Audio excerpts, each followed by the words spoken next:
لسه فاكر ان الصيام المتقطع هو افضل نوع دايت؟ في دراسة جديدة اتعملت سنة 2023 بتقارن بين نظام الصيام المتقطع والأنظمة الأخرى. الدراسة دي تضمنت 90 شخص اتقسموا لثلاث مجموعات.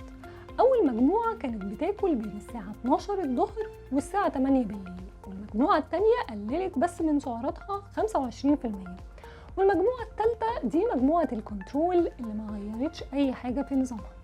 والدراسة دي أثبتت إن بعد 6 شهور مفيش فرق في نزول الوزن بين مجموعة الصيام المتقطع والمجموعة اللي قللت من سعراتها، ومفيش أي فرق كمان في تقليل خطر الإصابة بالأمراض بينهم.